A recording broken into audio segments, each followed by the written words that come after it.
இது வரைக்கும் நம்ம வீடியோவில் ஒரு 600+ வீடியோஸ் போட்டிருப்போமா? எஸ், ஐ திங்க் 600+ வீடியோஸ் நம்ம இது வரைக்கும் நம்ம பார்த்துருக்கோம். ஸோ இதில் வந்து எவ்ரிடே இங்கிலீஷ் எக்ஸ்பிரஷன்ஸ், அப்புறம் நிறைய ஃப்ரேசஸ், டெய்லி கான்வர்சேஷன்ஸ், இந்த மாதிரி வந்து நிறைய வேக்கப் யுவர் கேப், இந்த மாதிரிலாம் நிறைய போட்டிருக்கோம். ஸோ இதில் நான் இன்றைக்கி உங்களுக்கு ஒரு சின்ன டெஸ்ட் வைக்க போகிறேன். எப்படி அப்படின்னா, ஒரு ரேண்டமாக ஒரு 10 சென்டென்சஸ் ஒவ்வொரு எபிசோட்லேயும் ஒரு 10 சென்டென்சஸ் நான் வந்து தமிழில் கொடுப்பேன். அதை நீங்கள் இங்கிலீஷில் என்ன அப்படின்னு ட்ரை பண்ணுங்கள். அவுட் ஆஃப் 10 நீங்கள் எவ்வளோ ஸ்கோர் பண்ணியிருக்கிறீங்க அப்படின்றத காமெண்ட்டில் லீவ் பண்ண போகிறீங்க. If you are ready, let's get started.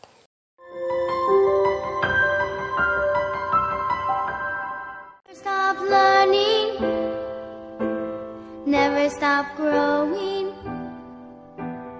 never stop seeking the brightest star. Okay, இது ஃபர்ஸ்ட் எபிசோட் அப்படின்றதுனால ரொம்ப டஃப்பாகவும் இல்லாமல் ரொம்ப ஈஸியாகவும் இல்லாமல் உங்களுக்கு வந்து மீடியமாக சென்டென்சஸ் நான் கொடுக்குறேன். நீங்கள் ட்ரை பண்ணி பாருங்கள். ஃபர்ஸ்ட் சென்டென்ஸ் என்ன அப்படின்னா, நாளைக்கு எங்கள் ஏரியாவில் பவர் கட். இதே இங்கிலீஷில் எப்படி சொல்லுவீங்க? நம்பர் 1, நாளைக்கு எங்கள் ஏரியாவில் பவர் கட் அப்படின்னு சொல்லணும். நம்பர் 2, கொசு அடிக்கிறதுக்கு இங்கிலீஷில் என்ன சொல்கிறது அப்படின்னு பார்த்துருக்கோம் இல்லையா? ஸோ அதை வச்சு ஒரு சென்டென்ஸ் பார்க்கலாம். அம்மா, நான் கால் பண்ணும்போது நீ என்ன பண்ணிகிட்டு இருந்த அப்படின்னு சொல்லி கேட்குறாங்க. நான் கொசு அடிச்சிட்டு இருந்தேன் அப்படின்னு சொல்லணும். நான் கால் பண்ணும்போது நீ என்ன பண்ணிகிட்டு இருந்த, அதுக்கு ஆன்சர் நான் கொசு அடிச்சிட்டு இருந்தேன் அப்படின்னு சொல்லணும். நம்பர் 3, நீ அதை வேணும்னு தான் செஞ்ச, நீ அதை வேணும்னு தான் செஞ்ச அப்படின்னு சொல்லணும். இதுக்கு 2-3 விதமாக நம்ம ஆன்சர் பண்ணலாம். ஏதாவது ஒரு ஆன்சர் நீங்கள் ரைட்டான ஆன்சர் கொடு. Number 4 in our list is, நான் அப்படியே வாயடைச்சு போயிட்டேன், நான் திகைச்சு போயிட்டேன், வாயடைச்சு போயிட்டேன் அப்படின்னு சொல்லுவோம் இல்லையா? ஸோ அதுக்கு இங்கிலீஷில் எப்படி சொல்கிறது? நம்பர் 5, இது மாதிரி மறுபடியும் நடக்க விடாத அப்படின்னு சொல்லணும். ஸோ இந்த மாதிரி மறுபடியும் ஒரு தடவை நடக்கிறதுக்கு அனுமதிக்காத அப்படின்றத இங்கிலீஷ் எப்படி சொல்லலாம்? Number 6 in our list is, என் கையில் காசு இல்லை, என் கையில் சுத்தமாக காசு இல்லை அப்படின்னு சொல்லுவோம் இல்லையா? அதை இங்கிலீஷில் எப்படி சொல்லலாம்? ஸோ நம்பர் 7, அந்த சாலையில் தண்ணி தேங்கி இருந்தது அப்படின்னு சொல்லணும். நம்பர் 8, அதே மாதிரி அந்த சாலை குண்டும் குழியுமாக இருந்தது அப்படின்னு சொல்லணும். எப்படி சொல்கிறது? Number 9 in our list is, அந்த பப்பாளி பழுக்காமல் இருந்தது அல்லது காயாக இருந்தது அப்படின்றத இங்கிலீஷ் எப்படி சொல்கிறது?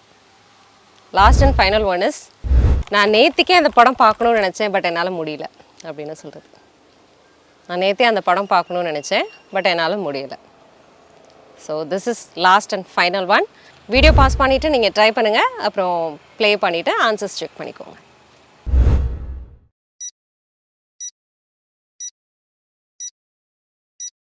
ஸோ நம்பர் 1, நாளைக்கு நம்ம ஏரியாவில் பவர் கட் அப்படின்னு சொல்லியிருந்தோம். இதை இங்கிலீஷில் சொல்லும்போது tomorrow there is a power outage in our area அப்படின்னு சொல்லலாம்.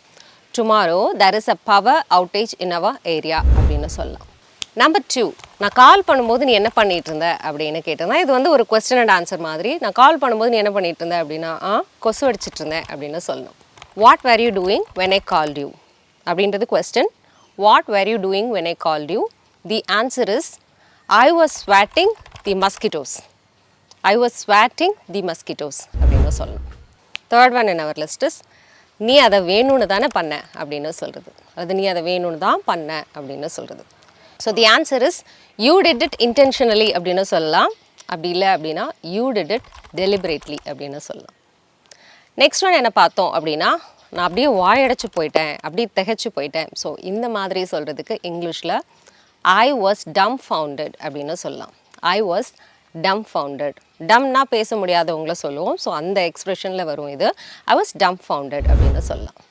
நம்பர் 5 என்ன கேட்டிருந்தேன் அப்படின்னா, என்கிட்ட பணம் இல்லை, என்கிட்ட பணம் சுத்தமாக இல்லை அப்படின்றத இங்கிலீஷில் எப்படி சொல்கிறது? இதை வந்து நிறைய விதமாக சொல்லலாம்.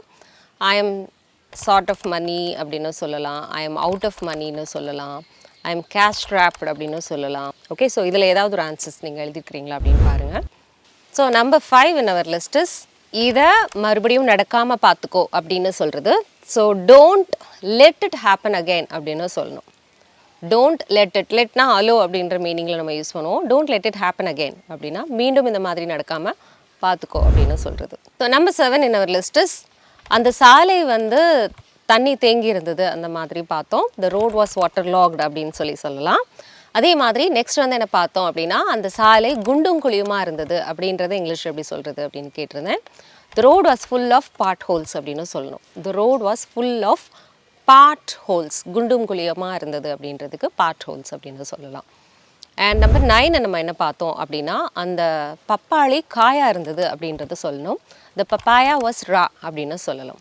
காயாக இருந்தது அப்படின்றத நம்ம எப்படி சொல்லுவோம் அப்படின்னா ரா அப்படின்னு சொல்லுவோம். So the papaya was raw அப்படின்னு சொல்லலாம். So the last and final one என்ன பார்த்தோம் அப்படின்னா நேற்றுக்கு நான் அந்த படம் பார்க்கணுன்னு நினச்சேன் ஆனால் என்னால் முடியல அப்படின்னு பார்த்தோம். I thought of watching that movie yesterday but I couldn't அப்படின்னு சொல்லணும். I couldn't அல்லது I didn't இது ரெண்டில் எது போட்டிருந்தாலும் ஓகே தான். ஓகே, இன்றைக்கி வந்து உங்களுக்கு நான் ஒரு 10 ட்ரான்ஸ்லேஷன்ஸ் கொடுத்துருந்தேன். இதில் உங்களோட ஸ்கோர் என்ன அப்படின்றத காமெண்ட்டில் லீவ் பண்ணுங்கள். ஸோ இதே மாதிரி ஈஸியாக இன்ட்ரெஸ்டிங்காக நீங்கள் இங்கிலீஷ் கற்றுக்கணும் அப்படின்னா எங்களுடைய ஆன்லைன் அண்ட் ஆஃப்லைன் கிளாஸஸ் அவைலபிளாக இருக்குது. அது பற்றின டீட்டெயில் வேணும் அப்படின்னா ஸ்க்ரீனில் தெரியுற இந்த நம்பருக்கு காண்டாக்ட் பண்ணலாம். Thank you so much for clicking this video. I'll meet you soon with another interesting lesson in the next video. Till then, you take care. It's bye from Malar. See you. Bye-bye.